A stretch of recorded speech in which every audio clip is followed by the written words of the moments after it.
My name is Lucy, and I am 67 years old. At 67, you think you understand what it means to be lonely. You think you've seen every shade of disappointment a heart can hold. You think you've earned the right to sit back and watch your children become the people you raised them to be. But there's a particular kind of silence that only comes when your own children look at you, not with love, not even with anger, but with inconvenience. That silence is louder than any scream. And that is the silence that made me do something unforgivable. I faked a stroke. And I lost everything. The life I built. I wasn't always this fragile woman sitting by a window counting regrets. I was strong once. I raised 2 children mostly alone after their father passed away when they were teenagers. Daniel, my son, sharp and ambitious. Clara, my daughter, graceful and determined. I worked 2 jobs, morning shifts at a bakery and night bookkeeping for a local warehouse. I missed sleep, I missed meals, but I never missed their school events. I told myself the exhaustion was worth it. And it was. Daniel went into finance. Clara married into wealth and started a luxury interior design firm. They moved into neighborhoods where lawns are trimmed like paintings and silence is expensive. They became rich. And I became small. The distance money builds. At first they called every day. Then every week. Then only on holidays. They were busy, I understood. Important meetings, business trips, charity galas, children enrolled in elite schools. My house, the little brick home I had paid off over 30 years, felt larger each year. The ticking clock grew louder. The walls echoed memories. I tried not to complain. But loneliness is clever. It creeps in disguised as dignity. One afternoon I called Daniel. "Hi, sweetheart, I was thinking, maybe I could visit this weekend." There was a pause, papers shuffled on the other end. "This weekend's tough, Mom, we've got clients over, maybe next month." Next month came and went. Clara was gentler but no different. "Mom, you know I love you, but the kids have soccer, ballet, piano, it's chaos here." Chaos. That word echoed inside me. Because my house was so quiet it hurt. The idea that ruined me. It happened on a Tuesday. I was watching television when a news story came on about an elderly man who survived a stroke. His family rushed to his side, reconciled after years of distance. They hugged him, cried over him, promised to visit more. I turned off the TV. And I sat there thinking, what if I got sick? Would they come? It started as a fleeting thought. But loneliness waters dangerous ideas. I didn't want their money, I didn't want their houses, I just wanted proof. Proof that I still mattered. So I called Clara first. My voice trembled, not entirely fake. "Clara, I'm not feeling well, my speech it's slurring." She panicked immediately. Mom, oh my God, I'm calling Daniel." I let the phone fall. I pretended to collapse. And then I waited. The hospital lie. The ambulance ride was real. The doctors ran tests. There was confusion when they couldn't find signs of a stroke. But I exaggerated, I acted weak. Confused, I let my words drag. They admitted me for observation. Daniel arrived first, suit still crisp, phone glued to his ear. Clara came moments later, mascara smudged from crying. For a moment, I felt something warm bloom in my chest. They were here. Daniel held my hand. "Mom, why did you tell us you were feeling unwell?" Clara kissed my forehead. "We should have visited more." Their guilt wrapped around me like a blanket. And I let it. The shift. But guilt doesn't last long when inconvenience enters. By day 3, Daniel was irritated. "I've postponed 2 meetings." Clara sighed. "The kids are scared, they've never seen Grandma like this." The doctors insisted my scans were clean.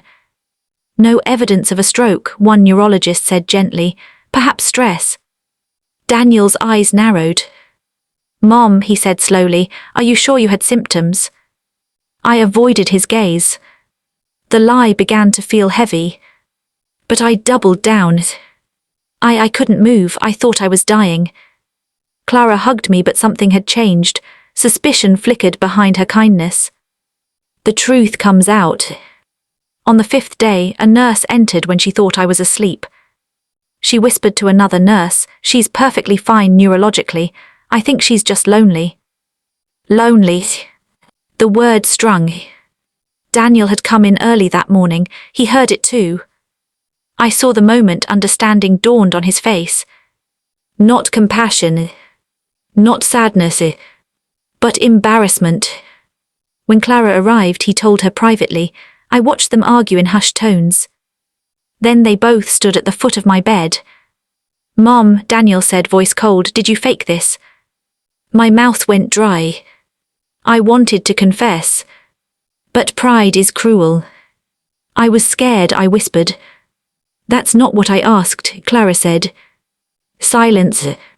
And silence this time told the truth. The fallout. They discharged me that evening. No hugs. No promises. Daniel drove me home in silence. When we pulled up, he didn't get out of the car. "I can't believe you did this," he said. "Do you know how humiliating this is?" Humiliating. Clara texted later. "I need space, Mom. This wasn't okay." Days passed. Then weeks. No calls. No visits. I tried reaching out. No answer. Then came something I never expected. Daniel suggested through a lawyer that perhaps I needed assisted living, for her own safety. Safety. The word felt like a cage. The one who stayed. Her name was Maya. The nurse who had whispered the truth. She started visiting me after her shifts, not because she had to, but because she wanted to.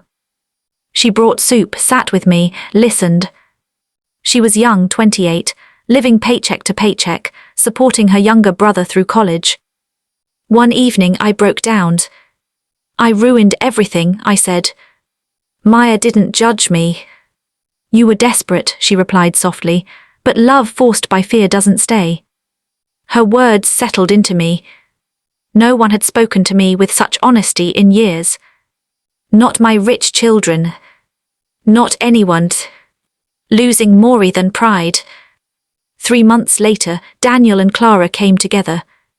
They didn't come inside. They stood on my porch. "We've decided," Daniel said, "that until you get counseling we can't have the kids around you." As if I were dangerous. Clara avoided my eyes. "We love you, Mom, but trust is broken." Trust. The irony burned. They left. And I watched from the window as their expensive cars disappeared down the road. That was the day I truly understood what I had done. I hadn't just faked a stroke. I had faked vulnerability. And in doing so I destroyed trust. The poor nurse with the richest heart. Maya kept coming. When my arthritis flared, she massaged my hands. When I felt ashamed, she told me stories of her own mistakes. "I once lied about passing an exam," she admitted. "I thought my brother would think less of me." What happened? He forgave me, but only because I told him the truth. The truth. It had been sitting inside me like a stone. So I wrote letters. One to Daniel. One to Clara. I didn't justify. I didn't blame. I simply wrote. "I was lonely, that is not your fault. I made a terrible choice, I wanted to feel needed, I'm sorry." I sent them. And I waited. The consequences remain. They didn't rush back. This isn't that kind of story. Forgiveness is slow. Daniel replied after 2 weeks. "I'm not ready, but I appreciate the honesty." Clara sent a shorter message. "I love you, I need time." Time. Something I had tried to manipulate. Now I had to respect it. What I learned at 67. At 67, I finally understood something I should have known at 40. Love cannot be forced. Attention cannot be faked into permanence. Fear might bring people running, but it will not make them stay. Maya became family in ways money never could. She didn't stay because she felt guilty. She stayed because she chose to. One afternoon as we drank tea, I asked her, "Why do you keep coming?" She smiled. "Because you're honest now." That was worth more than any inheritance. A small beginning. Months later, Daniel visited alone. He stood awkwardly in my living room. "You look better," he said. "I am," I replied.